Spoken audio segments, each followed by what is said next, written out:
wanted to buy the gold. Now you want to take taxpayers' money, 4 billion Ghana cedis, to go and buy gold. Are you seeing your priorities now? You have made available 100 million Ghana cedis for capital expenditure at the Office of Government Machinery. What are you buying there? More cars or what? 100 million Ghana cedis for capital expenditure. And yet you say to the young people of this country that there is no space. Paragraph 478. That's why I'm worrying whether you've read it. Paragraph 478. You say there's no fiscal space to recruit young people into the public service. But you find 100 million Ghana cedis for capital expenditure, to buy cars and other things. Are you seeing where your priorities are? If I take you into a further analysis of your own numbers, Honorable Deputy Minister, your own numbers. Like my brother John Jinapo used to say, Mr. Speaker, we have run the regression analysis and the correlation analysis on this side, and we know all the figures. I'm happy he's here in the chamber. Mr. Speaker, we have also run the analysis. If you look at compensation allocations, Honorable Deputy Minister, do I have your attention? You will find that for the Office of Government, Machinery, you have allocated 2.7 billion for compensation. By the way, when it was 327, you used to complain and do press conferences. Now it's 2.7 billion. But what is even more worrying, the economic sector ministries,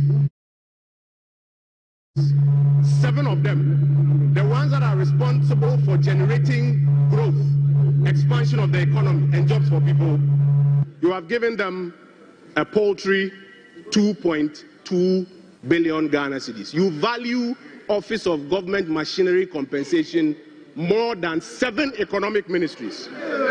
You were telling us a few minutes ago that infrastructure is the most important thing.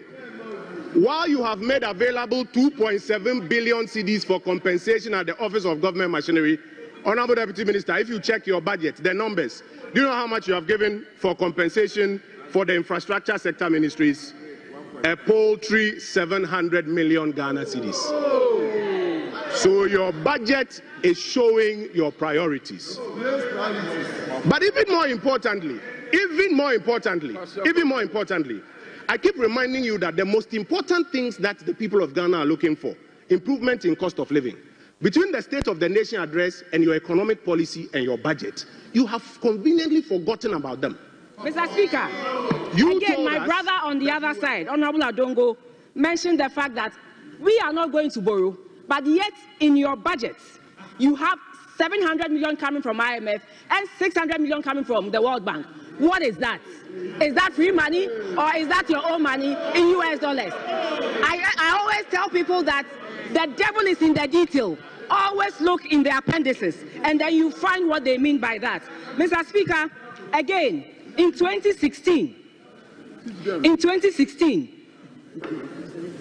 this government increased their debt from 2009 to 2016 by 20 billion. And what did this result in? It resulted in a dip in the GDP by 8.8 billion Ghana cedis. This same 20 billion is what we put on our debt from 2017 to 2024. And what did we do? We rather added $20 billion to our GDP. Now GDP is 1.2 trillion Ghana cedis. 1.2 trillion Ghana cedis. I know they'll always come up with one thing or the other, but facts are sacred, Mr. Speaker, and it has found its way in their budgets. Mr. Speaker, let me come to one thing that is really of a bother to me. I heard my former minister talk about it, and I also want to talk about it. That is the issue of expenditure. Mr. Speaker, they presented to us, to the people of Ghana, that this government is a government that is going to rationalize expenditure and cut waste. But Mr. Speaker, they should tell us, where in this budget have they rationalized expenditure? Where in this budget have they cut waste? Rather, they have sought to add 43.5 billion Ghana cedis to the expenditure budget. This is not Abna saying it. This is your budget speaking to that. Mr. Speaker, they are hoping that at the end of appropriation, we will give them the permission to spend 290 billion Ghana cedis. When, Mr. Speaker, this year is not an election year, so there are certain expenditures that they are not going to incur. We, in an election year, did an appropriation of 250 billion. So when you come and you tell Ghanaians that you are rationalizing expenditure and you are cutting waste, what are you doing?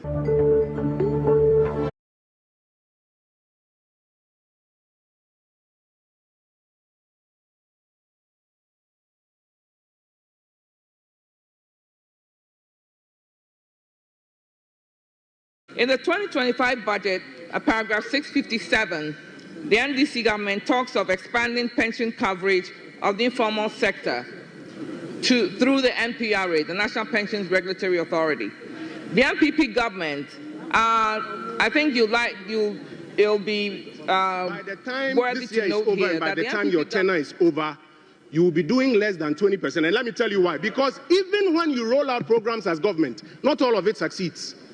I've told you that we've been in government before.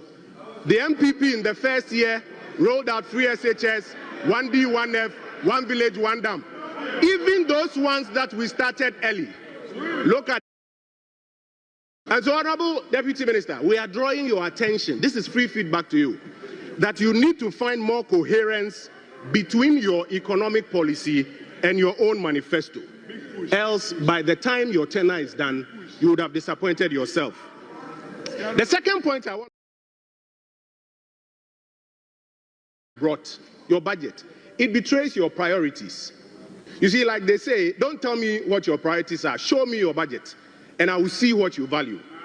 This budget that you have brought is a budget in which you have told us, first of all, that you value Ghanaian women so much that you are going to set up a bank for them, the Women's Development Bank. Agenda 51. You have put $51 million allocation, 51 million cedis, 51 million cedis allocation in this budget for the Women's Development Bank. And then you have put 70 million cedis for research at Jubilee House. You see your priorities? The budget is beginning to betray your priorities. You give all of the women in Ghana who are looking for this bank 51 million, and then you give research at the office of the president 70 million Ghana cedis. You are beginning to see your priorities. Honorable Deputy Minister, you told us that something has happened that's never happened. The president has gone to negotiate minimum wage. How much? 10%. By the way, the previous administration did way better, 25% plus. But while you are increasing minimum wage by 10%, you have increased the compensation budget at the Office of Government Machinery by over 720%. Over 720%. This is what the leader of the minority said, that very soon we will see the true colors of the umbrella. You see, your priorities are beginning to show. You need not less than about 1 billion Ghana cedis to close the infrastructure gap within senior high schools. You say you don't have fiscal space, you don't have money for it, but you have found 4.1 billion cedis to buy gold. Gold that was being bought from liquidity that was being brought into the jurisdiction by foreign companies that wanted to buy the gold. Now you want to take taxpayers' money, 4 billion Ghana cedis, to go and buy gold. Are you seeing your priorities now? You have made available 100 million Ghana cedis for capital expenditure at the Office of Government Machinery. What are you buying there? More cars or what? 100 million Ghana cedis for capital expenditure. And yet you say to the young people of this country that there is no space. Paragraph 478. That's why I'm worrying whether you've read it. Paragraph 478. You say there's no fiscal space to recruit young people into the public service. But you find 100 million Ghana cedis for capital expenditure, to buy cars and other things. Are you seeing where your priorities are? If I take you into a further analysis of your own numbers, Honorable Deputy Minister, your own numbers. Like my brother John Jinapo used to say, Mr. Speaker, we have run the regression analysis and the correlation analysis on this side, and we know all the figures. I'm happy he's here in the chamber. Mr. Speaker, we have also run the analysis. If you look at compensation allocations, Honorable Deputy Minister, do I have your attention? You will find that for the Office of Government For the Office of Government Machinery, you have allocated 2.7 billion for compensation. By the way, when it was 327, you used to complain and do press conferences.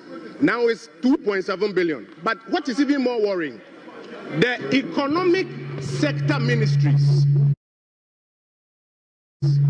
7 of them, the ones that are responsible for generating me act movies kama. I don't know ebia say eyo pepa no na eni holu mu anase bia resource nkofo na invest kese nso dia because wo hwe enura said the ama kofi boa pa wo si act pa on live television ya Ghana ye wazoye uti say ye wo actors no Ghana pa ye actors no e wo Ghana ye ka say ye ho a ama kofi boa betima play critical role a movie industry no pa because we actor na ene ebedi nkomo but two no ebedi nkomo minu ebia third one beba dia two major topics e be discuss eye obewiem onye obewiem ampa owiem ebra John Romani Mahama ni NDC ebaaye was started in near my fact obaye na nipa bebre ka say John Mahama Asaba back in second coming a vengeance. He is coming full of vendetta. Na Obena Dream say Obetuanko fobi kakaboni. Was started in maybe a war ye bid them Madame for Bacon, still Philia. One was sending messages, was Gordon. And then ma President Mahama Ayen. Won't you what me then won't you maybe a monya careful. Na wa target Chabawun to me.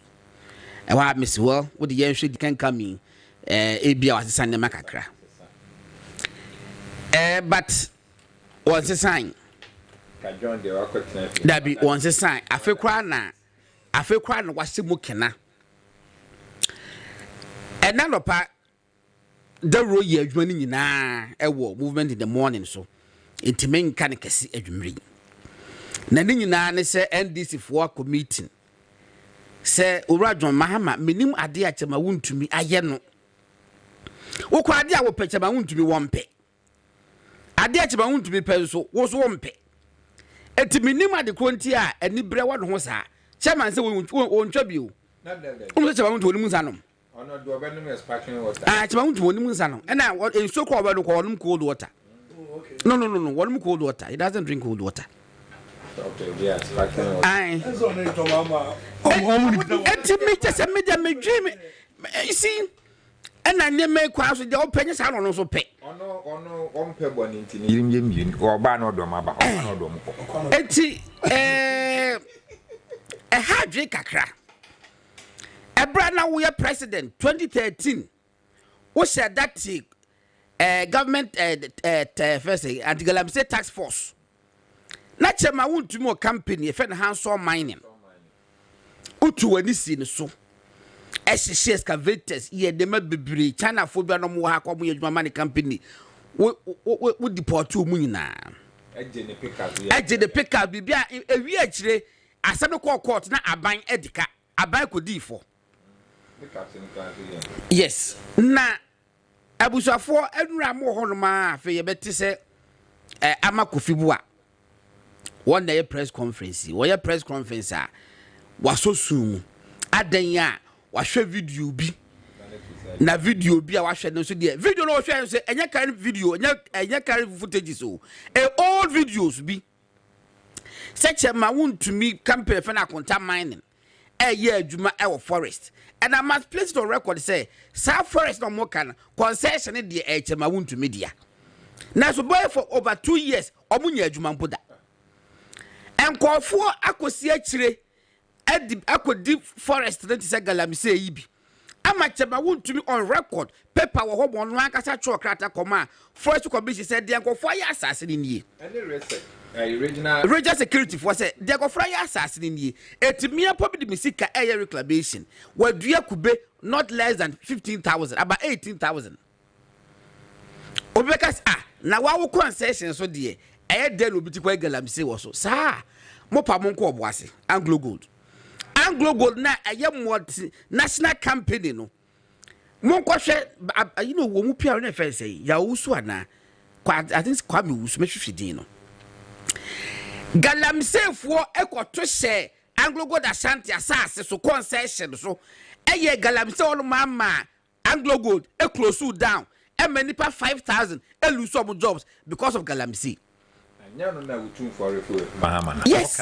Okay, just after the moon chubby man kwa munya galamse also. O man penny. And what catch and so money soldier for me bow. And so also one penny. Omutimi ya na clashes aba bloody clashes na any pewu because as a concession de eso eti ebe wu po wu ye adwun ha se no ma no masi akire na omoye akoso sa na NDC MP for our win ayi Oscar Labi ye Galabi say wa ma ehimfo wo traditional area ho nyina aba press conference say MP a wo ye Galabi say di yehu ne su nipa da omo so mo friend na wo ma the boy no man representative aba obara obedi di omatem eti NDC MP ya wo ye Galabi say ehimfo no say wo mo na asase na omo dia omo twa na su omo kumwe odwan e de agu ho de moje na go say omo twa na su say wo ye Galabi say ya no de ND enye tete asemo enu achi asa na America hu NDC fonte ka bebo am ye nyina ye TV. Now on your own volition, what could Jones su say eti what my order say ye ntwem. Hey, na say no manga ne ye nana. Adam ka say ye nkrobo oh. Ana enteto. Ene kra tekro poko kra se fa ye say anto atebi mu. Ana meboa. Ye to atebiem. Eti say if you are ready to govern, the amepacho mu so governance ni ye na nye wei. Well, asem the maka but some go ahead so dia megidi say court asem no ebeba so eti me said that enkan kese abedwafo na be chechi ye di nko nyina no facts and figures be asem to abonti bia me beba na wokọ atwema side ho a company ba ko ya ka me boni din ye no so ye NDC ni panyimu bi pa dia maso nkwata side ho ay NDC ni panimu bi pa dia me kra bebo company ni din e bia mi ba kwa mi mu ni bebo company ni din asase 500,000 na ye twa ma na kwa galamsi etu so munimu ana monte ya na muni monte anyway and the big news they say President Mahama said what the be adwuma nkofo bi atwa petitions bi e de akwakoma no say Chief Justice no hormo no ni bima bi enso ani enti no omunyi dadima no omho nto wo mo ene President Mahama say wa suspend mame no na wutie NDC fo nyina komo mudi a almost President Mahama a suspend mame no na woni other option than to suspend the woman but enye no kre constitution yes no kan was it May constitution esi May wan ka sha in fact at a point in time Ghana Supreme Court poka e define say even sha can even mean May if sha can mean May how about May itself and about any sha what you say sha no crop can even mean May at some point in time how much more mean May at when the constitution say in the case of the Chief Justice say what the committee the president may suspend the Chief Justice NDC senior communicators no matter church it's a happen today today is the day hey ese that no and Ghana no ese ewo bi be chiagu yanum ese sika bi eba ese be sika kokko bi say Chief Justice eba be suspend no and it's a happen today no what have you gained? Nothing. And the Chief Justice you suspended. This is the first time in the history of Ghana na enema kakra petition no kakra ya hu ya kenkan ya media nya kenkan bi ni this sa pa na tie dia ene bebe nam na ehu because ade ba ko ni petition ma de ni hu abontene de ya enso ginam they are all frivolous as so NDC for enam say o ma target electoral commission ti no omo de start every chief justice ho na aba won say me no ka say President Mahama I receive petitions against the electoral commission chairperson but I don't know at constitution say president enya petition against the electoral commissioner and now say Sraj boss wa one fa emma offer a crata petition no emma chief justice and then the President Mahama and sa petitions no more than a month no offer my chief justice. Why?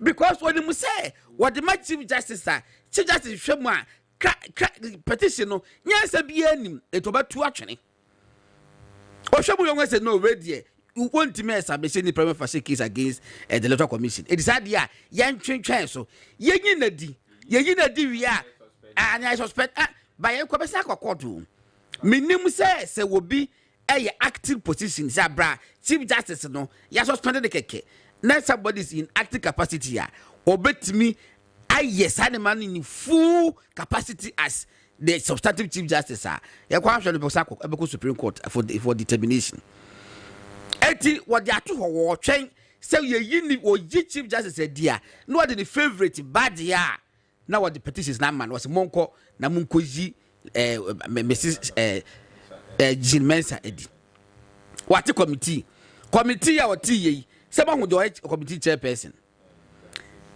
Justice Gabriel Scott Poaman now what your PNC General Secretary were contesting Navrongo twice as parliamentary candidate but when we need Bayana NDC whatever NDC for and they compensated him with that appointment and now President Mahama 2015 and what in the call Supreme Court so outside now buy ye why poor Bramwa in a Jomus on a conference say or committee chairman.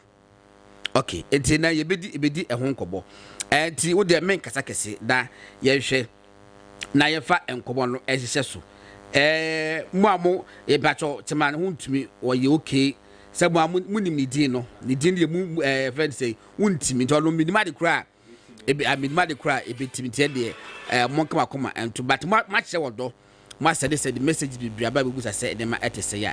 And then you me ne chema kasa obri new love. And Ibabidi and Combo and Philip Jima and then Frederick Dodu Dodo na friend Freddie King or no if you Western region and now or buy a Western region communication team member and Philip Jima and I was saying but for someone no matter say Boko for na era women there say obi a say be run 24 hours afi omo we adwuma na yi omodi ene omo ye constitutional mandated bodies na yi omodi but Ghana for financial 3 months ni call 4 months when sha musa pomunsu na de eba no ani soso yeah ye tumu for ye kan bi ye say be afutu nsakra nipa enso hwa ne de beba me tia say mama mo nyina akwa ba wi say you say akwa ba wa ma me na me kama say na akwa ba say comment ho me say akwa ba say ka me di si akwa na wa ba ji ake mama akwa ya sabo ma hiti wa hiti mama ko Fred Bachelor say Freddie King Odia yamia dom bibia yeboko ye share enya sampa but eni daso ho se na wo kan se wo me yakwa ba ye nyina hiti nti ye betwen eja wo korora na so bia gisowia na na wo bia da tom. Okay Philip na ne mate say na Ghana de bia bia kofo twajajo na dum so sukuen dum so na ha no o sha low battery de bia Consuming charge you phone nya we crown to nyema. So be a quality can charge out. Me kai say yakoto abana Ghana for dan nyada na profits. I share comes so ba or the doom so beba. Yeah. And pa we are profits na bam. Ti Ghana for say me bra panika no you to mofo. No manti na sabi yenya mompai because ba bia du no ya hwe yenya be dwane afi Ghana. Because John ababetra akunya no so. By Janet, ye nwane, ye ni baby ako. Chamagasa do lava fidie. so akwaba no person comment on ho a akwaba the topic be ya akwaba this ya chia for na ya introduction say baby aga na edu ti say the Jamaica no ya nyiwa deep free wadwuma mu a na constitutional mandated bodies ne ye na nka John de say bi nka okowu koba na nka akoye saint na saint we de nke hu ya ayi papa bi ne be wasi ayi akwa no nwumro ka se bo mavi wasi usha no ushia broni kokwa ka se broni kokko ma chen na ama sempoa broni bi akosia ne de o kan ya no watwutu yakobo ya no yetwa na su Ghana ha ebi na yeru adwoma amade aba no but NDC with their colors ne de ya na nse de anyanwanwa the be said the ka say o ejima ka say be dwan na say nwane ye nwane da bio ye ni ba bia akọ hwe ECOWAS nya 50 years e omunya ba bia amfa nkoje se Ghana and dey so ma so o ma I am say yi sumafo no okọ sumafo no ne sumafo no okọ ye no it's lead much to be desired da bi sumafo no okọ ye na say da bio Gordon so who US Secretary of State Among Secretary of State near Foreign Minister. So I'm breathing for there. Yeah. Now for propaganda is Foreign Minister. Now is Rawlings. Victor Bohomo. And a more don't be foreign ministers. Kofo look at a Kufuado. I don't mama. Now one casa your mama cry. And a woman tete. Hana tete. Yes. Oh, you know what? At least now who say yes. What you said to me be woman. Yes. I say nipa no mu yedu. I mean, anya say wa no odinti na wa okuja to can occupy any other office, not as a foreign minister. And me. He represent Ghana. Okuja to a young man. Yeah, wa rising through a year now. Yeah, deputy would have been done. But that post need ye. A switch channel. Jomahama wa debases our position. That just what the Ghana eti Victor Beho position wo occupy any eti mumuni ana tete mumuni position occupy any eti na Kufuado position occupy any dabi esa obusa ho na ayi panya jekum na ka we say o person no o mena adobe aba na wa something no abusa I mean enti no omo ama enti na do ya na sande na nu onyam sa akotira ze eso mama Nigeria cry po omo na ye omo ya chair no eso mama Osman is the foreign minister so and so these are some of the things I can anti Gordon menkwana obacho tu oh okay tu me first me check ke cry wutu na we anti enema no ye mienu wa wunua tiba wuntumi akonta and this for two money ADC so and na say Fred say Chief Justice so dear Abbey and then you mean the person discuss it the best started Gordon men sanche chief obium na menchia mi MP Dr. Feche metanse na manchia na sobone da Bernard ne beba ha oh za unka o ka me de ne beba da bia fa ne bra mate me sorry am ne be kasa na ya who free bia be and because ye gala bi o menim so ma wi kra astro tef bia wa ye ho pa and this for be ewo ayi na wa ye na astro tef and we say we be bogala we bia no bi abo Easter gala and this for say this ye twen e ma DC e be commission no say that bi o we nya grofo de bia na bi boto wisi kaye e na me say me bo me gala na inene kisa eno ho asem akwa na gala na assembly the sponsor ya that be ono MP and also a gala for Easter for say the be akromo because you see I said say one of the achievements my men na wa say do kan kwe no oh na you na why the flyer no if I share omoje that the flyer bia why the achievement ba ko ne say was so timi ne enkrabofo omo break omo fast na and not to be akocha omo abna no there be you know o kan kwe no do say lazy one one oh wait me wa straight table you na ye 100 days in office what Theresa Ladi Awuni was saying break your fast with Obana.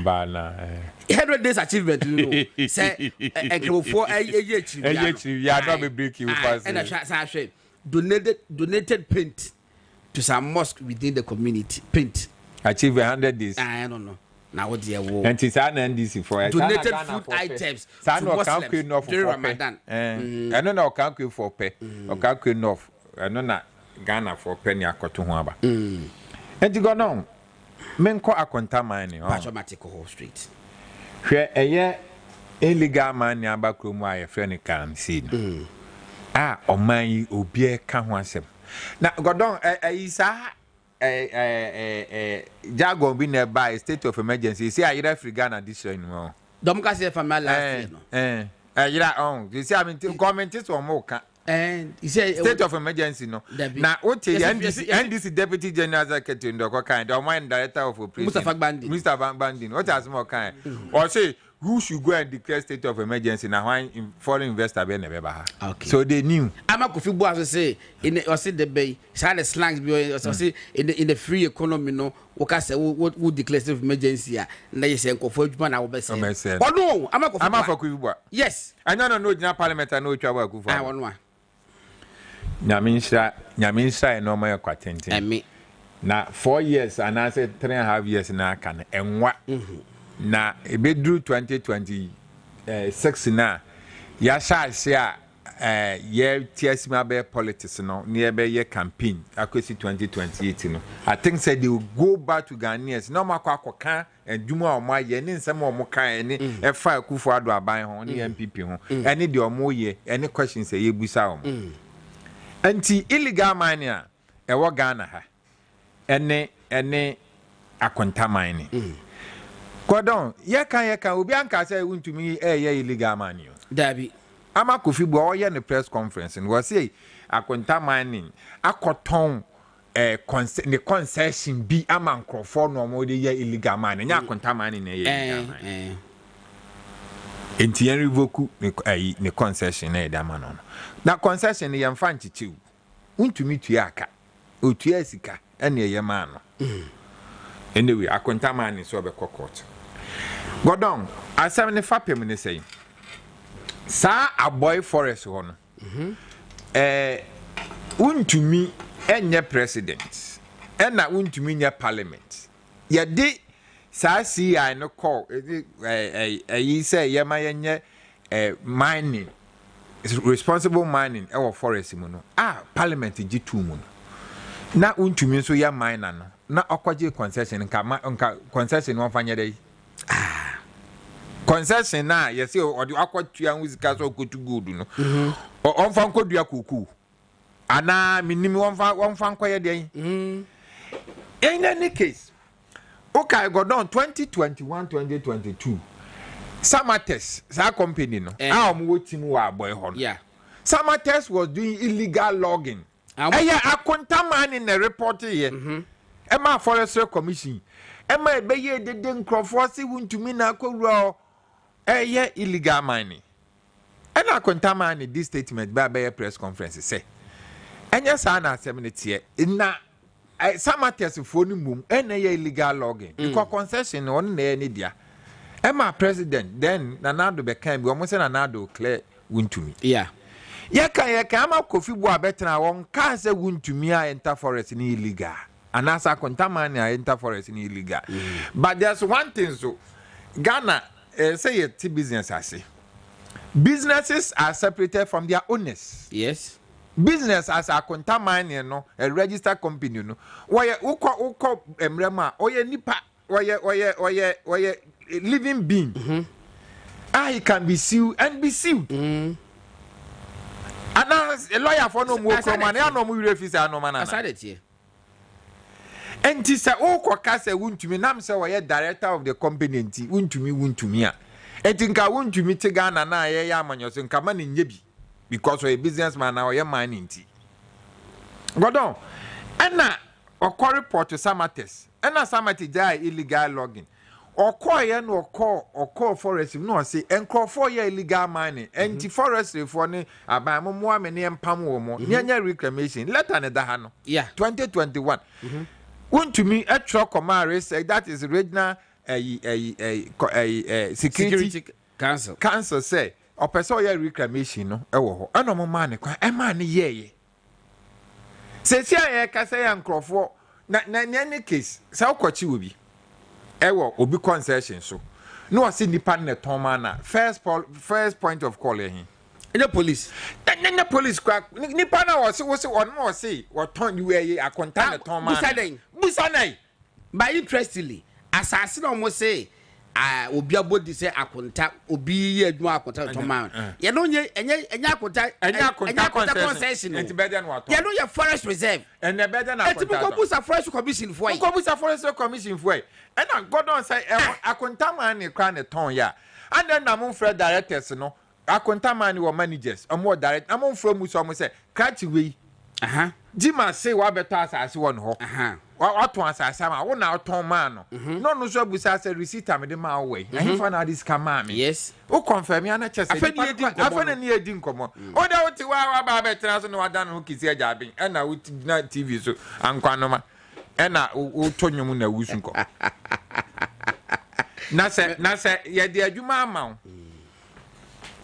panyaje kum wo twi bia na oka wose say ya ma o minister say chese swafo ena o ministry ne ya aseye eti ya de anoma na swawo eti obi e ba o minister o minister o ministry a e ho ya so eti oso no ma obeso yes na ne koma hen han eti say ya de ba na sa o minister de you obedi ne ya say wo na ho odin Ghana nyina lands and forest no ne de ahye wonsa because ye hwe wa wo no beti so abetimi aso no ma no obi gine no ma ba no de be so wa no betra na wusu ana ka je no ma ba se no ma ne do so no de anti onyi bi mfiri so ntimi nye ajbana nka so ntimi nye ka je do ma se mi rei e no ma ne do so enti sa so we pa de mintimi ensoa mintimi nye minister nti sesame anya sa so ma min kofie no betra ho na wusu crocodile tears.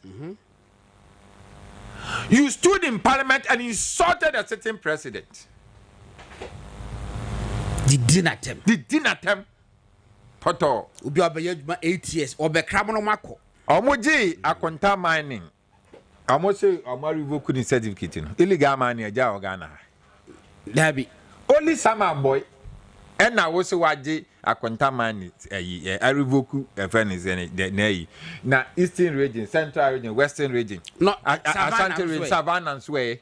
Black Volta na omadane na lake adani clay no. Ateche ene ye team. E honso na John Mama free. Ono ni kromo ball ho no. Bamboy ho no mo ye galamsey no. Ekufado December, October ya odin krofo ko. Omuti lake ni to Black Volta no. Eno mo ye. Omo sa be ya say akoso bo kura maye. Na wo mi so. Yewura John Mahama. Mr. President. John de enka wu ko amna mu awasan ba nka yi saint. Saint so de enka bone no enka wajai. Ama Kofi Boateng ontimi nya adwuma na we ya kurase maka wenwe 3 months sesa no. Eni safu se ni betena ho. Oye na adwuma nkrofo bi braba ministry even Samuel Jinapa oye young man obeye adwuma no kama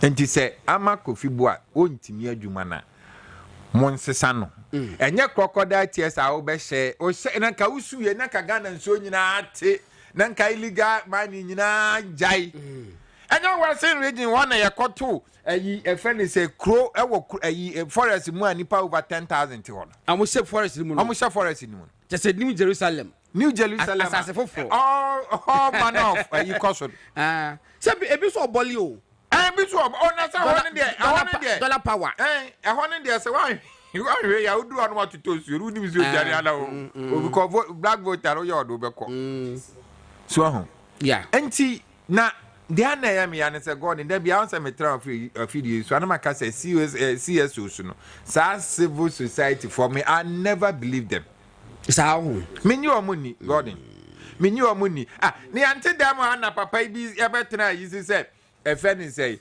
and I'm say labor organized labor anchor strike inti omokoye salary negotiation and crofo new machine omonkonomoko giscan jump na omokoye salary negotiation omokoje 10% sa nipa na no san bo nsem obi ma 25% yesenye na crofo new machine omonko ye koma 10% a ese president na buy or ye humble and yenye or ye humble no no de aduane si obi table so. So, okay, one so profit one share mass. And in a logical reason, no, mathematics. I mean, what kind of argument is this? Not the yummy Japan, nini, sir, Pebuno. Martin Pebu, Bishop Mamenko Western region. One of the Mr. Upasonia Kata, Una no Abeno. What? Martin Pebu. What? Martin Pebu. A whole lawyer. What was so not dealing with say ya? Oh, Radia. Oh, my Kata. Talking about Galas, Mamma Western region. Western region, so Galamsini artists, you all Minabashi Western region. And then they also Sabawun to me, I contaminate as my abbey. Full you didn't say, when you indicate in chair a Western region for you now, and I in chair Ghana for 84 muti a on radio. Yeah. Obi anim se wonto radio de se ko bebia o bebia ashita bebia nti de check semo bia na misanso chia miami MP our Western region Efian constituency honorable Isaac Boamanyako. Okay, before me be ka galamse asam no mo nsem bisa bi kakra bi bisa. Okay, ISCC ano sa ECG containers no yenka ho asam bi o aisa amafo pese yesa mo yesa omo shipping under the carpet wo hwa na mo kofofo fro abase omo kan sem gina hye bebi yebisa. What are the missing ECG containers? Asema yebisa no. Asema di. Lansemu almost abeka say amko sizi galamsey excavators over 40 na ayira. So we ask again, what are these excavators? Eja mo say MPP abaye woso no excavators bi yere mo ntiase. Na mo dia mo ba excavators ni de. Ese obi impulse obi dem akwahye wo yentumi hu bibie bisa say what are the missing excavators? Sisi ano a whole minister of energy etumi ba bonte be ka kire say we have bought fuel $200 million. It is here the lights are going to be stable. Nene, ukwadwuma ubobano. 6 hours, 12 hours na would assume. Ye bisa we say doom so no. Mo dia mon kan kire has it been upgraded to a level like NTS as Ghanaians say. Mo say MPP aban dia mo anya hwe na ye de ba ye. Sisi adum so no bi abre. Yes I so bisa. Electricity mo say mo atum 14.1. Hey. 14.75%. Anodin. I'm not 40 bisa o. Yes, also bisa say. Sisi a cement here kono 85 cities. 85 cities in the 130 cities. Yanhwe say mu de den nyina de nim say ka mo ba no kekenke de. Enka ye turn 5 cities nka anyanya bia 1 city. And I say 50 pesos ni betumi eto no. Na nde etisen. Yes, also bisa so galamsey no sisi na akwaye den. Mo say state of emergency o. Mu declare. Haruna Idusu Ekebi.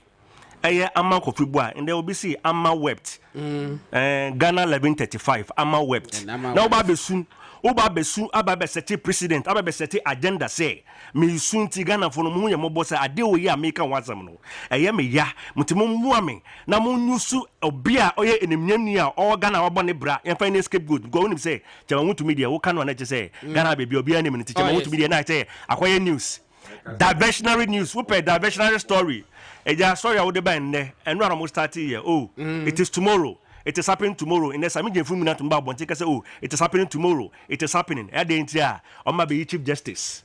Now, Ope be a Baba Tum say, Yanfa win Tum, Yan come to make a craving and now to look at can be brave. Never send say Galamsu a coson, and knowing Yang.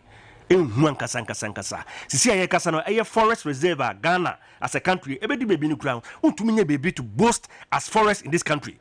Because we are there. Obi bisa say na den na yema a set of emergency numbers so obi say den set of emergency no wo dey ba e be ba ne sen na investors abagana and dey wo hu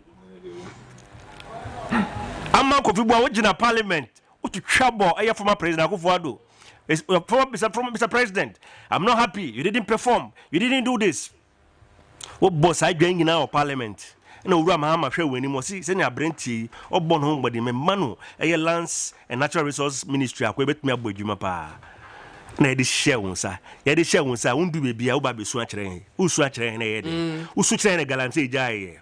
usu chen na kenken ni buo na ko fom usu chen electricity na would about 40.755 ningi na ko fom debio enye esu ne hia we need pragmatic measures because wono mona mo say mono betuma abayɛ because sebio MPP aban for there omo ndwen Ghana man na obanya a whole professor university professor jampo o se me dingofo bi anim hey yentu tie aban we mutumi nye we yentu tie mo na wo ye etuti against aban na wo tinkren ene ko galamsey side ko ye etuti na muti ha mam instigate mam motivate nkofo against the government and that ban na mo nyina mo yedin oho Sam George to be say stop galamsey now President Akufo-Addo stop galamsey now yes nye kan say John Mahama stop galamsey now na we den anya boni enka ayade betumi aboa aye ade nyina yepe ni say ayo mani kan koni ye ne yepe wo si ye ntumi anya mo no mbebe ya na wo ba besu a kire say yanya wo den enti ne esre ni say sisi galamsey ni ne ehu ni say betu ase o Ghana no ebe ye den because ye to ba wie no ya ye nim nkofo a omom tu forest wa omom di I say they feel emboldened ukaka o say ni party our power enti ye ne ba betu ade no ti si ano ono amaboa no nim say ono ano forest on tumi wuro because ono ano nkofo na ewo forest wo na obi bisasa na wo unya media houses bi bio omo ye agenda na same media houses no inde omo su say eh ye nyina ye ka bio na ade no inde kosi sen ye bisa ye ho say Ghana no se ye kikire oman a ye nyina ye ho say eye oman ye kikire na ye nya no bibia to say politics politicization of galamsey eye ade bia akoye the same thing as boko asemesi oboko inde ntumi so anu wo politicize bibia o Ghana ha ebedu bi no wo the politics ntumi so anu ebe ye din say wo as oman Ghana no say we menya solution to solve the problem ebe ye din so we ask ourselves eye galamsey e koso Ghana as here western region there truka basabasa eye nya ya wana ma ko fi bo afri ahodo free alembele ahodo free ahodo free e do hwe be cry there was a news coverage newsmen be call omsman so for be call site Emma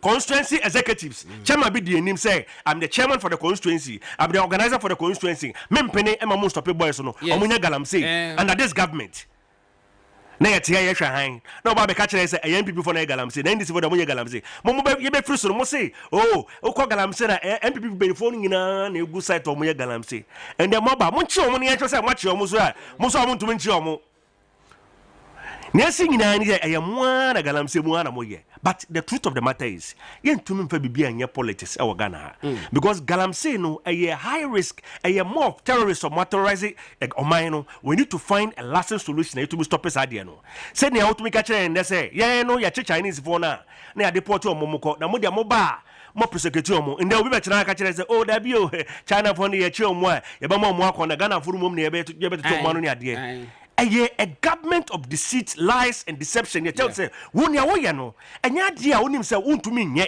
but wo kan da Ghana form ma je watum na wo ba betena aban so betena so wi a, ne wo pe na wo ye, ne wo pe na wo kan.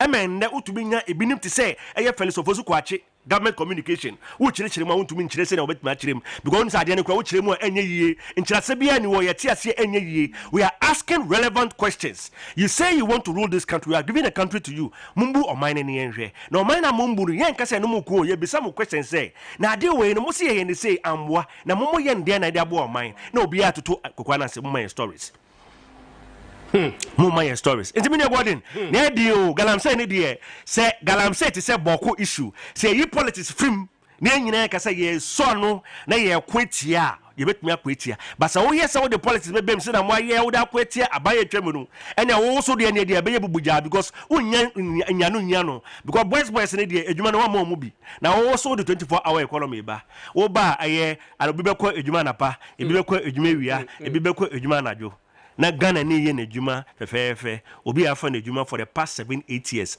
oye permanent staff oye public servant na obehwe obinum ti se oso ya pama mu nyina nkofie ya pama mu nyina nkofie na we ya pama mu nyina nkofie na yenso ye de nkofo ba nkofo so ye Ghana fo ye mbu o man sa the ade mo ye no hwe me no ka sei ayiko akando community akando health minister okọ ho ne okoye no bi enim de kosie hu ase community akando ene a staff of Tablet Teaching Hospital edin to kwashim we can sisi ya emergency eze amosi patient bi be wu emergency okay na amofo say negligence okay ene man okoya okoyi CEO ne di but enye essence of words na ko nyina di Na see when on here exchange US. But I said to him, I say, and yes, or minister. Let's see what Jam support. Daniel proof. Yes,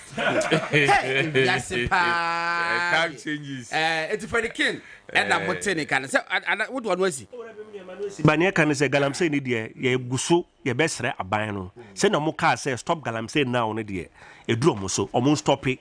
Almost stopping it now. Saying ya almost stop it there. And soon ye walk on your becca and then ye 1 year there. So my by party.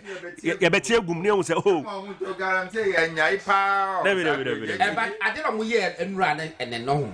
A diversionary tactics, yes. And also the graphic over the weekend. You know, could do Easter day. But I dare back course a walk. Say, is it business summit to another? You be said that was a business forum being a course. Yeah, Ghana penny for. I be born my what they did that, but who said the bone who know? Yeah, Moko, Edika. Yeah, what do say a war? Future prospects good. A cardiac chin, telegraph front page, dear. A car quote a double forum. Yeah, comes alive. That come one day, and then someone penny for became. Amo, almost a shahol modi. Yeah, president was there. Minority leader, both yes, Obunina Kobe. As the front page of the graphic, no, or more than what was a baby to be. And now, Chemawun to me, I contain mining. At more, yet Jenny, you will be discussing. Now, I don't know much trouble. What have you stopped? Nothing. Jima, young cop. Got on. Met him in the studio. No much here, Abrikma West in Peswas for you now. Met him in my honorable Esla, Ma Babia will be a gassin, I mean, Cosson Cown. And the youth on Abrikma West. I know more, almost Jean Murray. Because now someone can answer. No one tell who your mammy, because your mammy, no, ye Minister for Communication. Na agencies in the Dawson, then the need the abandoned human achieve brain. But now, no, ye, the back a Juma so any form, not all ye pa. And there, Abrikma West will be out some call ma a was a son. 18 waves as a ban sign yet to a bano. Young Kobe bring an uncle to a bar, because almost say, no more time who ye mammy. I'm a reason. Now, your coffee one more catch rain. Now, shoot now, if you go to Abama a year, Papa na, your friend Reverend. No. Omunyina no ushom bia na omso mo no mo ade ntina megasa ena kwa hwe ne kwa munya no ana motoma MP sabi na ban wo ai na ban ba ne party mu kura no ni influence bia Mr. Mama ne victory party kura na invite no parliament omutoma no mu hu ne omu hu omu MP oh ya invite no omukodi no mu ya invite no you kodi di no ya ye kodi di kura ya invite no na wutie I'm Nana and Asabo. A chronicle school by no terminal report by 00 near that is when one pass a crime. And now, Obu say P so also. And now, Nanabuda said now, physically, and the bad no musu a good deal. And was a kojo, it's a good deal crowds were fairly. Was it when my gross with you school? I mean, was fairly. It's party can you go to say wow victory party cross you're inviting hey and I know now sir MP omo to abama na ikwa parliament omo to ani kwa mu hu ye member of parliament on none those time Obahima Esla age that parliament no kasa brofo enyimo di go akwam nyimo yo Abrikma West and ye den and now, man got to a bunny in our summon room. Who be so be say, now feel so baby winning. Then feel so baby winning. And now, someone no more. But the Canadian said, Piano, Achia, Bembuye. Sit, no, Yababe sit back. Near CC. And Pia Bonnet say, I'm on far coincidence in Konachi. But the other kind of say, Babaji coincidence CC. Now, quite chilly bree. A bit chilly. What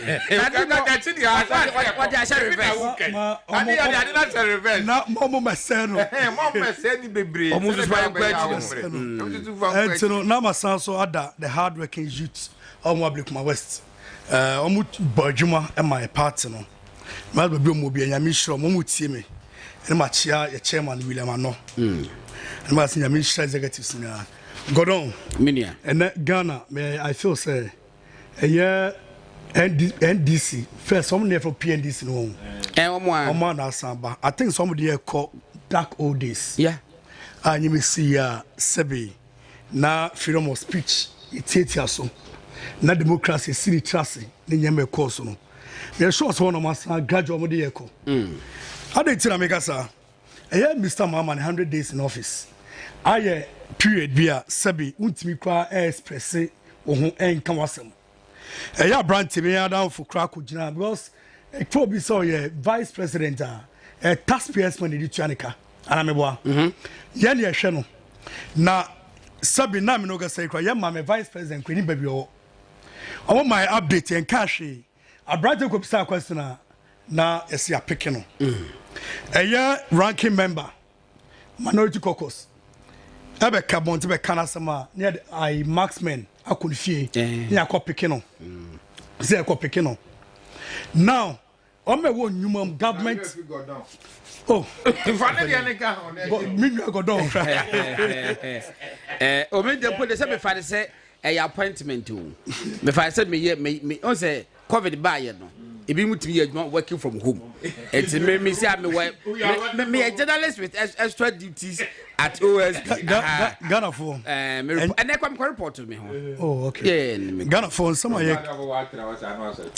Ghana for in some can yan some SM can dia grow yes see the onua ni wan ka say nti fini so dey bawo so na nyama eso Ghana na ye kan ye ni benya platform saying ne ma di sound komo now my year government agencies na Sebi we MPP ni continue discuss politics or no but during MP a year is excellence another time okay your politics I can free freedom of association others here and now to me may cultural authority say every government agency be na NI before baby now almost on my MPP was a platform on my and now I'm not gonna say Sebi ya form adwuma ya terminate most of them bia contracts will be anko tena oh PMM say ya should be anko fi now enyema ekoso Ghana say abofron na NDC PNDC omo dano mo NDC ebe so mo kire yen Jomama be say take over all the arms of government now control executives who control legislature. Now, nobody so take you over judiciary. So count. Not just the other person who you can also need electoral commission. Now, but so the Ghana born. Now you criticize. You criticize about you have a PKA. Now agencies so be put to check no. Almost so no. Who so take you over? No mo boy dey be kwaso akasa. Menia CJ issue no. Ye be kwaso akasa. Been see that since 1963. Say akukosa the time. And a year Kwame Nkrumah in the free office. Now those days no more president or be president single party in this country. What does say? And none end this for the year call no. Yan just MPP for sir. Yan silence and penny for not the penny. Yan two galam say you two galam say Ghana assassin. Ye pamu Ghana mabu fra jumum near koka na smaba. Na obi allergy say cocaine issue BSc and the ultimate never be discussing. Near Kakasa Boasha oyem. No, go on. But before Ghana for Muntemi come on yen Sebi MPP Babamu Moka say 1 or 2 years and got a fee near Mumra. Person will take a critical look. Now much more monitor a buy way by Nyama Oye. Say Nyama Oye and boy Ghana for us and more Ghana for. Now mo buy mo say oh mo be yi levy afro betting tax mo wie no e na mo sa 10 ye e ba Ghana for no e na mo buy then am we now e say no the cost of living is going higher and higher me nua me bra tra can say cement and I'm 130 yeah me boy yeah and now fuel price everything is going up. And now I'm no kasa utility and water bill, electricity bill. Then you know cost you would about 40% and out so. It's more yard and could that drain and ask then I'm more Ghana for. Ghana for tomorrow. As a John Mama ye nimno. John and ye nimno 2014 no. The same John ye born and so still repent here. Bonnie or Dino old days and one who goes with na Obemium. What's my nanny saints? Yes, I signed the number. What does it? Sir, and they who cartoon, a yep cartoon pool, be artwork be AI generated, say poop with free. And previous poops, yeah, Omujina work, Omujina is since Omujina work to Francis or who that from Quacoy? Yes, I'm from What's my sense? Young Quay. Now, I dear Ghana for NDC for Oma for Ghana interest. Omo buy for their own interest. Oh, of course. Now we share office of the president. Share omo budget statement anymore. I'm like 71 million. Office of the president. And now omo promise Ghana man say oh mamuska Mr. Akosia amote ayi agogroshi. Agoza corrupt in Koko market. Ghana man wa oton de okaneshi. Kantamanto Kejetia or say over 30 women bank. Women bank. Amamo. Now women bank no over 30 amamo. Or say oba mamuska na wo da shema dwumam. Oba ye no de 50 million. I got on 50 million ABA bank. Debbie. And they did research 70. Oh, that's it. Now also research 78. Research says research the crown one for presidency and no crown one for so crossing and my what did dick on a matter to your banner utemia your mama say and your research no your presidency no and no crown for so bema uska ashawa jumam tenos wa data mo owie no and no Sunday 100 million as a capital expenditure and your office of the president and no car sebakoto and you bet top a year presidency. A hot crown was 100 million. Stationary, 8 million. Hey, Ghana for only part was sound like or to Abama on Uni. Almost are not there and a bad Ghana for. A year Browy, a year some joy, Sakwana, or Pabo, Tony Ano. On the University and the my year. On communication on Sam George. Now on Pamon Crawford and Sam George. Almost Papa Mutua attack. I want my swore. And now Oba come for any more as the president in Eba. And then Sam George, do I about 20 animal, 40 years old boy, and now only the Masusa. They were almost treaty, a young Ghana former, our communication on mono. The Macachan say, in Nimre and Castle. A year 4 years, no, and year 4 decades. Oh, that's here. Time, no, and now you're 4 months. Now, say, we president the 4 years, we see, the clock is still ticking. 18 Domo yan show machi. Now, and yama omo yen nyina no. Omo ba for their own interest, and Ghanaian interest. Oh jira eye na do time, e jira Ghana say, na be heartless on ring Ghana phone. Obetimi do control the state institution all the services ni nyina. Na obetimi de 1 month I and Ghana saying. And you na can say and then 4 months Joma matimi da and Ghana saying. And now, met my trap plasma gas, John Mama, soon in call for your gram say Biana. And then beside John Mama say, or no, and then or no, yag or benefited from Galam say Nana. Said a year Sam George, a cat about 10 years ago. As I got a vertical committee, so I can the same thing. As I his excellency and another Danko Kufado. I benefited from Galam say to stop pig and I'm saying Nana. Yeah, Tiakra, you're not bottled water. You're not suaka. Yen nwanom ti villages na omo ba akwo no no moma omo nsani o ebiani ata mumia anyi omo ho godon eti Ghana for ayasama yen nyina nkamom na yen tintas ko kontra ban we say years ago omo na catch say eye MPP aban kan galam say no nto antina for 4 months 1 month antima ndi galam say dam so omo kan. And then the partner show monsa 4 months near it that means so met me the 1 month I and I'm saying no don't find a mummy now so you know now I think to score and share a year a byway now I dear movie the can say yeah dear 28 you never come I yet check a see I check Ghana buying I say God I'm saying enough is enough Bibia tre and Nessa and the NDC for Negram say no. Oh, of course. Bibia tre every indication. Of course. Without a share of doubt. I say NDC for no me Gram say no. Tigana for Mumia so you know. The real more Tata MPP Panifono. Say MPP ni be Yagalam sa and I Ghana from Bissam. Come watch you on the panel. I come match no. A 24 Negalam say no. And you go for Negalam say no. Also much more than 40 excavators. You say excavators no. I question your mama dama. There be some Mutala Muhammad Zaira.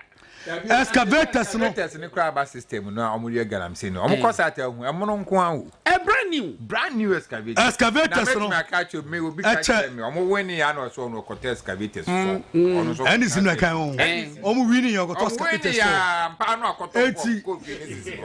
to Joma fear no chain homes or honour. I want excavators ni go na. Question ye be some yo. Modi e kasman and mabe pikin no. Ye be some I say I want excavators would go na. Ye who excavators no.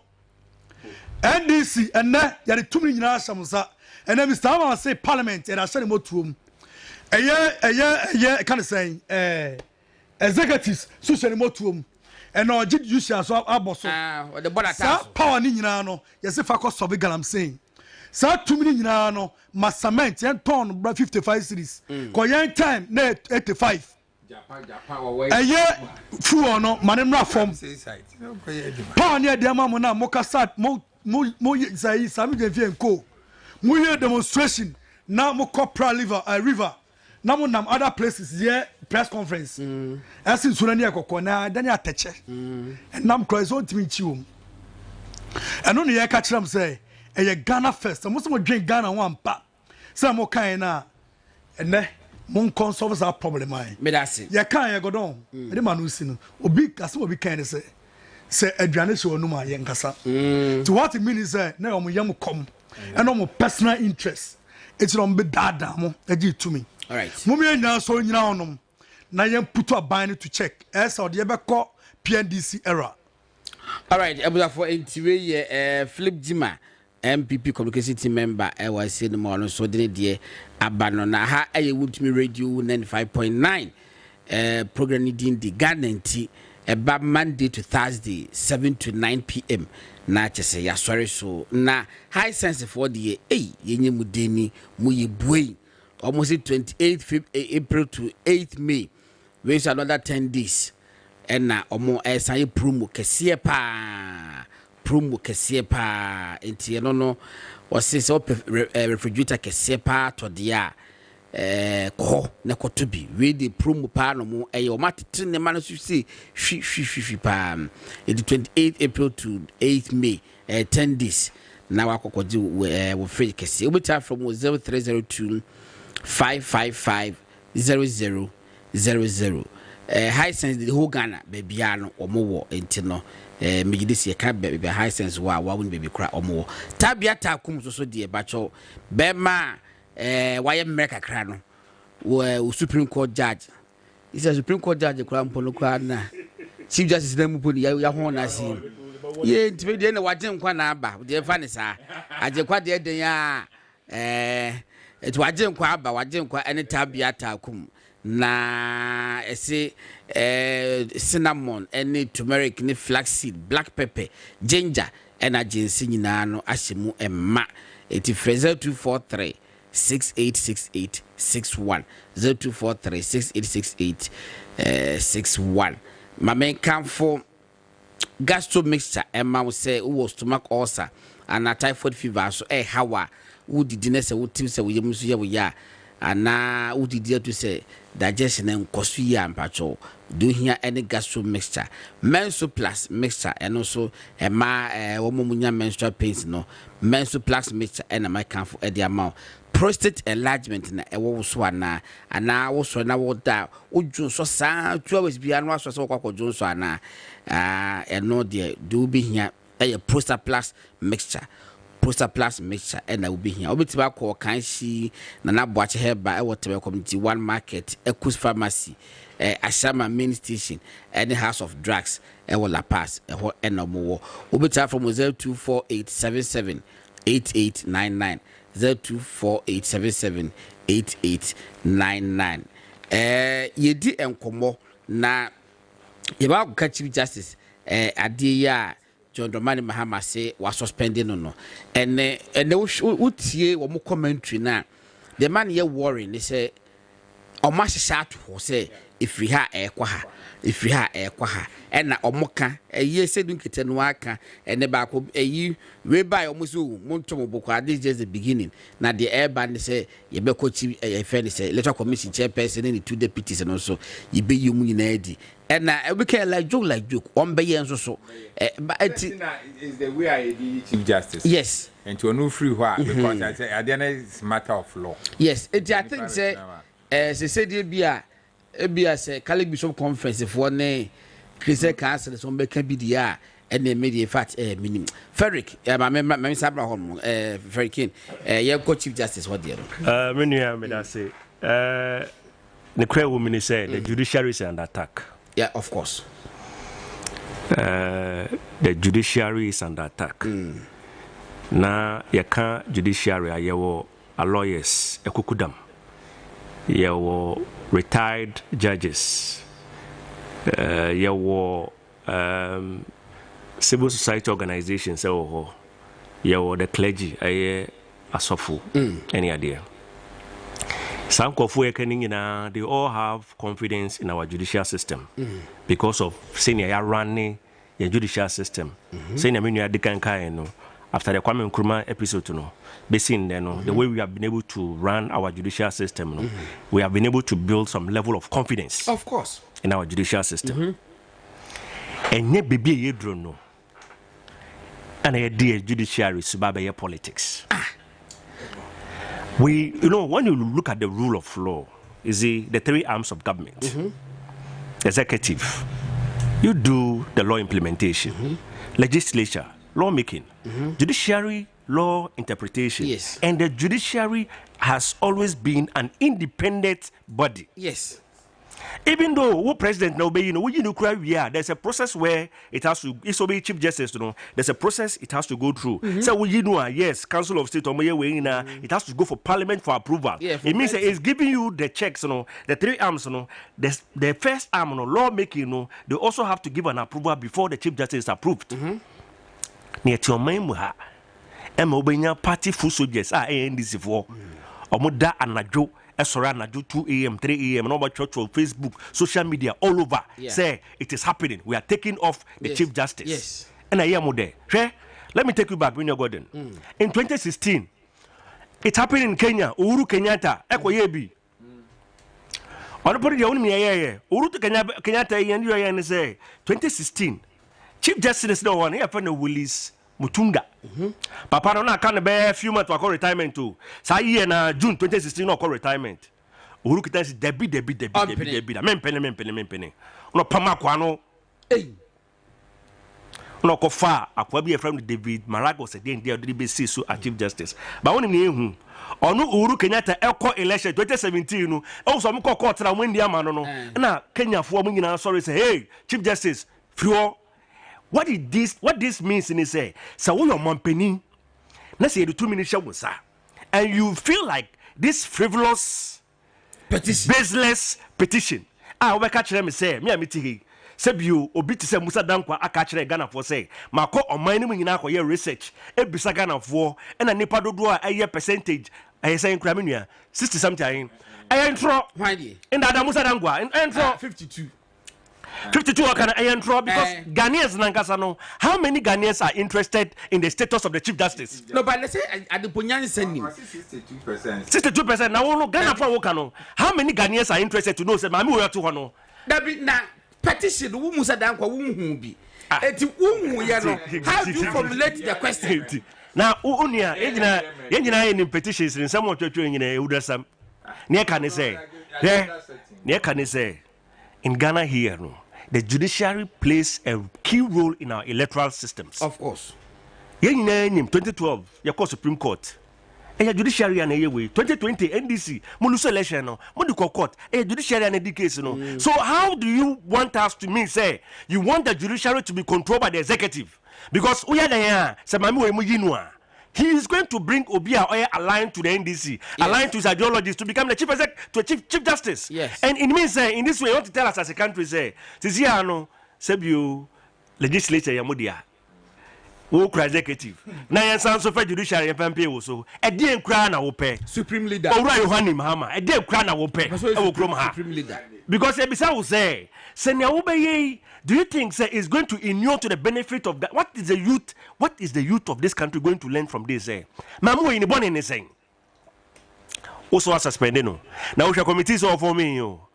Committee just say what for NDC for just say NDC did do more NDC cadets in penifo about me did NDC mo abetrem some more ye wa asem na ma me na ka no ti e na ma me kwakotena committee ni mo ba ka o magia tum na just say ade say the agenda you planned is on course. Nini say we take off the chief justice and we take off the electoral commissioner and her 2 deputies. We are going to clear the system and bring our people to control the country. Nobody else is saying. All right, but I say, the king no Okasai no. Yes, a dance man, the whole dance man. Can you any hope? Kumasi for also said the messages. But that was an unfair question. Oh, why am I bokra? Why am I that's why fantastic near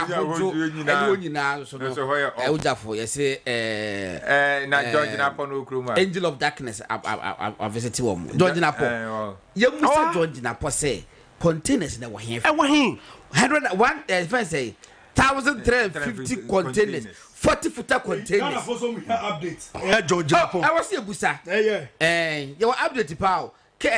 Supplement so gold you say almost fake fake currency and also update fake nipa na mo che no also one allergy allergy god dey grant ha obi allergy okroma allergy ken omo che nkrofo kan sample for mo omo hen da bo mo so mo hwe one allergy na one allergy ni hwan chama yanko Gordon yes sir your mama by 4 months in one allergy hey na me pese me hwe Ghana for us time we are my chief just 1 minute exercise kitu am na me no ye minister be budget e appropriation e no moto salary mu 10% on omu wie no mu yi levy 1%. Yeah. And tini anya say 11%. Antwere no nto. Wo fi a won so fa pen o natural. Wo wi ano ahwe se wasetena na kosoro ana sa aba forma. Ye wie no. Ena ye beto watam 4.2 4.02. Ena to electricity 14.75. Etu kamboma na no so ama 18.77. Okay. What 11% in free mu a? To say the kakra. Obema 7.77. Enti Ghana ni a oti adwoma ama bae no wa bra bo na se usika na oje no sa na so atie. We are simple normal economics. And if nominal terms we know simple economics. 95.9. Enti se kane no na oje 1000 cedis a. Na otete o no ma nyina se si a 1000 cedis no emu 7.7%. Ebesan ko. Enti ebesan ko aban ho. Enti no before say you start with your 1000 Ghana no. Now what 7 almost 80 cedis a film. Anodding. And sana 1000 cedis no shall see edi. Also what be dealing with inflation in America. Omo your announcement they say passport. Application or matis. And that's what the 500. Now but everyone you two things and yet you young Kasa you see the AMA MPP so acquire in say na Makokwi commission no winning my committee reporting in my and a report aba and a yati committee Gordon committee no so yemesa twa bibi kakra komo some work constitutional bibi kwabra Japan so work constitutional on say name dey sepa and I'm talking to say me kai and name dey sepa it means those people who contested no I was speaking their mind and enyo mo nko a say akra there's additional things am dey aba ekrofo mo year research ma ye na your election 2024 no ebi aba me ho abema me no ma bebre say omo no ba bi omo wo no nti omo ntimi nka okay enti omo de no ma ne bi abre me metro de akoma area Frank Davis na ya he so betimi e de ya because when some betena aka say your constitution e di a ruling ni patriotic party I was some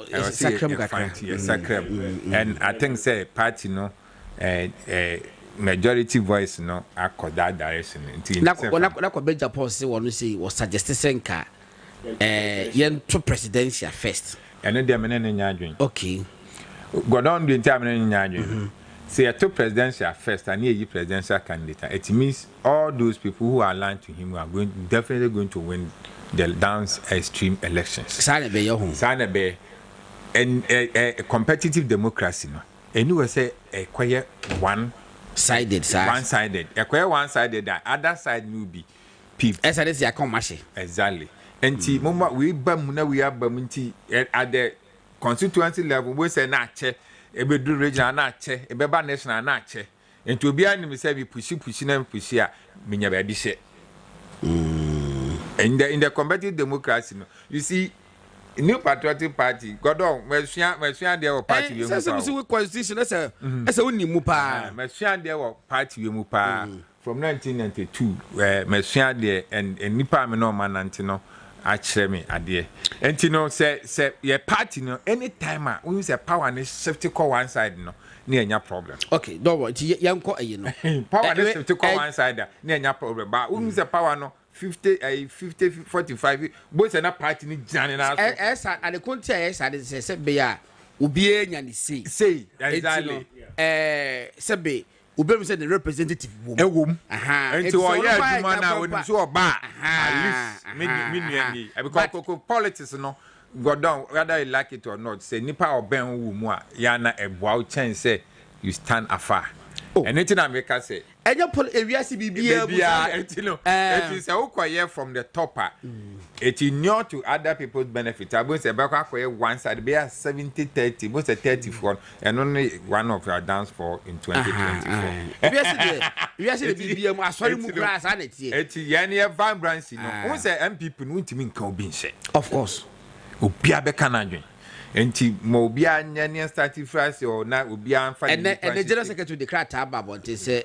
menua aboa papo yes wa keka semiti or yes wa mra but do on so I mean fine say na before now omo issues adwade no ne adwa koy so omo anhia no me just umbeshia no but the fact of the matter is say minim other he had a communication before he went she went there and now say after and so because after we saw mo dey ya ba say mo try command say e manema but sit down work oi I don't know work so why they guy you for that's what man from content and na making it's supposed to receive if it must be done it must be done well okay. Exactly it must be done well and go on CG and a year kasaba man I think say what summarize me na lawyer penny pa Samuel Okujetu ye friend say Okujetu Samuel Okujetu was say one sure say Chief Justice will come back to office.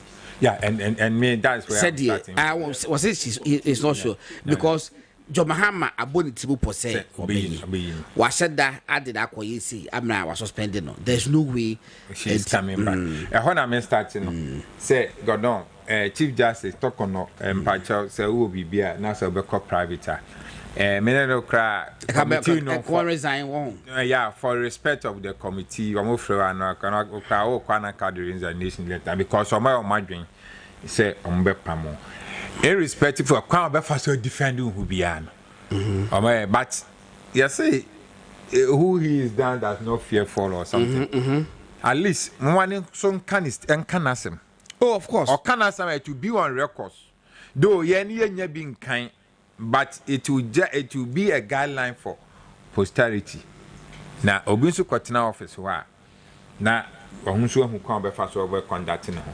Godon a year Council of States. Omo normal course wo ye ntimi ehun. There ye ntimi. Because ye ntimi nka ho minutes. Na de metete ene de metete ne say a year former Chief Justice by constitutional mandate into what Council of State so Mame Kufu. They say we are abstaining from the vote. Sana match it. And none say a no cry. That is made God made Mammy home ya power. Baba who said no cry. That's the whole problem. Say I can be say no cry. You should go back. Bible say one kind of can done with the fortitude. Any a crown of fast by Supreme Court, a Chief Justice, any kind of fast with the debt exchange fast. So now, Aquatina a event is a Council of States. Now, what preachy virtues are could do or not could do, baby. Now, you say, be practice here.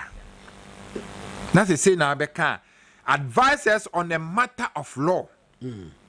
What's the 1 hour? Sani Yachiti. Minimum is a bit macabidia. Says Sanetia, mammy way. And I wouldn't mean evidence. That's I wouldn't mean evidence. Says Sanetia. God on, says Sanetia. Not just what in a funeral. Ebusan and yes, had it. Ebin Suazenta Mica says Sanetia. And it's not just a gun and to be above every question. But Sanity Bell one was one just a come upon us and pow. Or one person, I'm a penasem. Eh. Me didn't share 1 or 2 occasions, but from afar, me had money there. Well, I was bad TV to cry with my wife would say, "Ha, a woman in Aban." The dressing the kumi. What her age and then this thing, but sanity, mammy, one more Ghana, one more. Would you a new Yama win any another? And what or 2 Tiaco pastor now? What to the minority? Fine, then we have what do you call it? A basis to stand on. Even what they say, if we say. There's a prima facie case. Now say you mammy now. What do you abstain? Stand on your position now. If you say what G principles will be. So what you listen, mammy? Why Bonia? Say who abstain here? Why indifferent? Why are you indifferent? Now if you are indifferent, how can somebody be indifferent in the case that Obi life is on the line? Okay, Yanko. Me yapon. Yeah, yapon. I can 5 minutes. Mammy, and see. Yeah, best yeah, mammy, so far as a sanity, yeah, best or costed when you fetch it. So your room and near Conaco Cambon. Article Popus that from ye, and not Nicona. Article 144 say, Chief Justice and Nambi Bintis who intimidate Juma, or say ye senior mus. Baffle Bonnie, yeah, Baffle Bonnie and a barber act. Justice Baffle Bonnie. Now, no, be bizarre question be say. 2 justices now or more bet na committee na ebe probe into the case no your movie yetimi appointed one of them as a chief justice. Okay, yeah, sa question mebusa da emra bia entia but na mum no mo se esa na ba be conflict of interest as if we say now interest inti ya no nti na starting no na enke Gabriel Poaman and adikota because starting no and they say and this for animal more tunina some baby and never banning. You know, to Sana exactly. You knew the air cost initially, no, but some hammer no saw the give up mine and just baffle bonnie and a cop and a bet by ye. Now, my back, I acting. What you say, but almost ye calculation must know. Omu back and a mu Mamma dear, or Baby Chief Justice. It's hard ya back home rabbing could be what I say. And they say it is likely say, Mujina Baffle Bonnie Baby substantive Chief Justice. It's let's see. No problem. But a Beckham say, Baffle Bonnie's wife now is our the head of prison service. Prison service, but Mamma could my home. Mammy, see, now what over there? Oh, no, yes, we are not the TV. And I'm from now. Anti, me, the Ayame Yanni say, NDC, NPNDC, esa, no more ya Geminamo. Anytime I'm Baba Mubiano, Namodi, justices, Atwam, Judiciary, Atu, or Tankruam. Wokai late Dr. Cabra, Eji. Former NDC. Many ways of killing a cat. Yes, many ways of killing a cat. And your best say, you are your mama. Said the years who call bomb pile a senior beponus or cousin Kawidia man in Parliament. Where's it, dear? We watch Yari. Say to John, Jimayanko, Yanko, just a minute, Naja. Good on. Yes, a minute. And your mama set a record be. Or no, Nama, you say, Senator gas and chroma time. And that will you be few on. Neno a PNDC P on us Ababam. Now record was set say now person painted judiciary with MPP color. Sorry, NDC color. Now no a band side they had when say a man could lose interest and for will not have confidence in judiciary. That will help our democracy and then more minor. It doesn't mean say NDC Baba and Biana Sabi ya attack against state institutions na. And then omo attack a year yisi. Omo attack ya since 20 omo time in opposition. Attack yisi ya. And from money chere a year judiciary. Mo attack ya and most mu yi a year Chief Justice Efron. Advice am de ma a year President Mama. Ubi o tie me o ben nkan chere no. Esa me say you are there nyina okwan enye ni nyina na fatai and it to be on record esa obai na be yi eye CJ be free on this baseless accusation and the just yi free onum it to forever be on record na Jomama enye good amount what I say na e basa so a we na te oman we mu na mo can be brace ex-president of America Obama Rebecca say we need to strengthen our state institutions. But we are not strengthening our state institution, but we are attacking our state institution here break you. Now we say now more control legislature. Now no executive say moto of the other.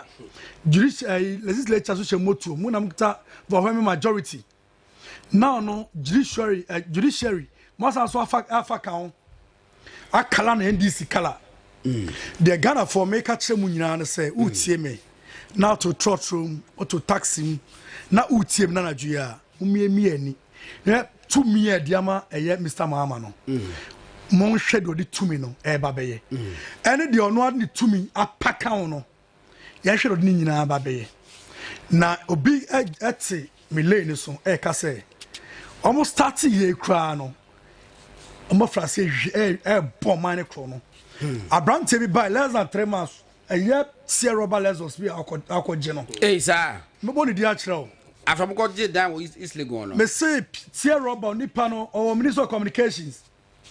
What a move na was or Sierra Lezos nice one. Less than 3 months in office. How do you Juma? Oh no. Now what? Now research 78 and 78 in the business is here. Now that's a class. Juma Obi June to no. Some profo we say no. So no mu sunyina no eye mbotom na nyamombe ye. Etiri mu nyina mu miemani. Na hwede omo yitum da me ka trom say omo dwe nkyere grawa no me po nsuo kra na 2028 omo free aban.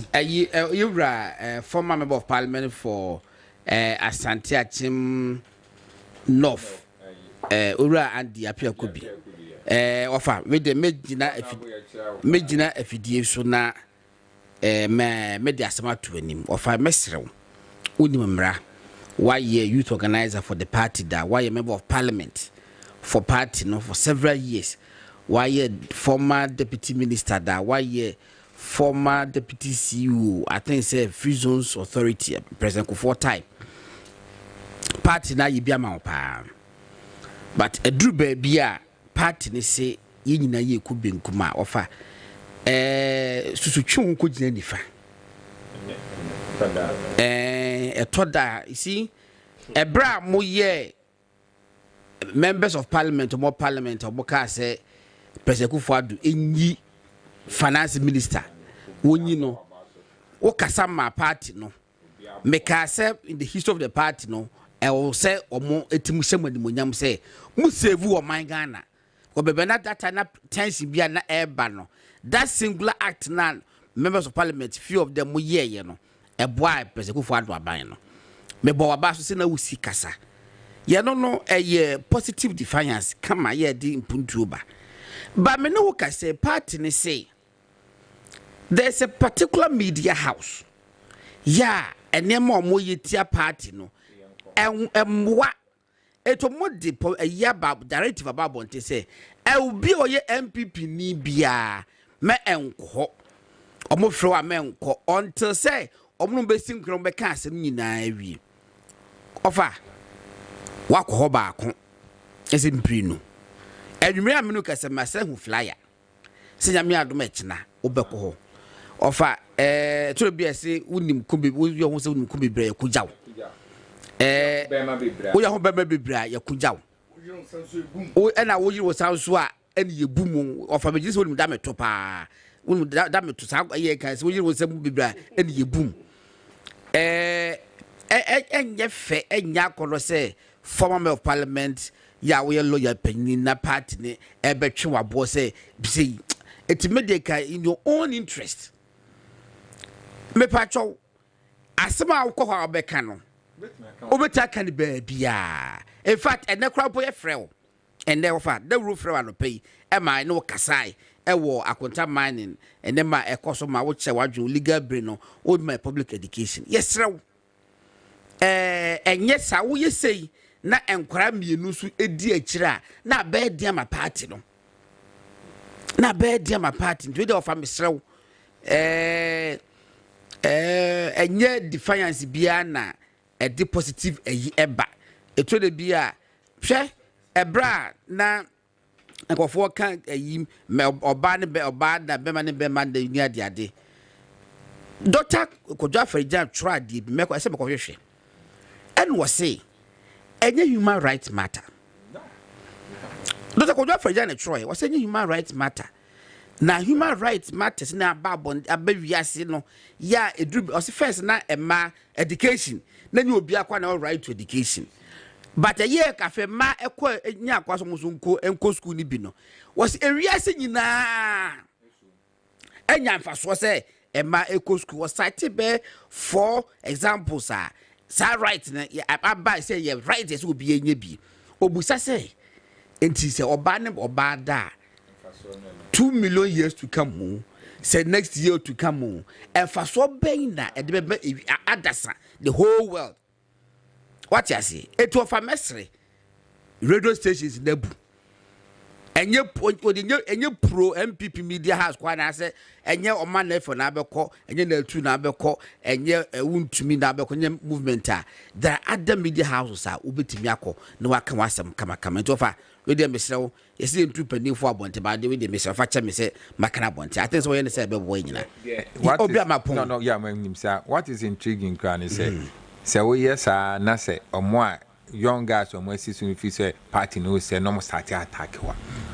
obra obo party ni ase ne ko in fact minimally quota make us me hu ayi bi build o baby yeah budget na me agbetina because I know ya ko opposition what you say ya ba opposition party ni hye anti wo wasem bia ko kan the party kan bi bia di so you say like minds and Asia yeah enti se bia wagya ati se den krofo agyegia na o me hu se wunya na se wo si MPP na pedia ye hyem na di so medase all right enti ye sorry so an sana yakọ ye dia sada kese be ma production team no akalan GH ene na wode ko social media chinchin video nyina fruma ema ye na Mr. Santos so ewo MC Masa AB Billy and of course adongo phone ayi so phone ayi kama okay de nyamiase anti isa adongo but we setting need bia ese ehwe na edi hu djuma ema no anti Krizo Kweku general manager ene yesa edwase in fact performance abeka me ho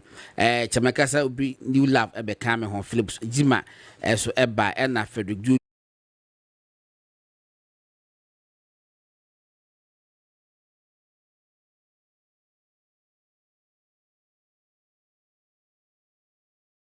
ene me de dwuma de ho cham nyame adoma e kira no pa ebehia movement in the morning kokuderu program so good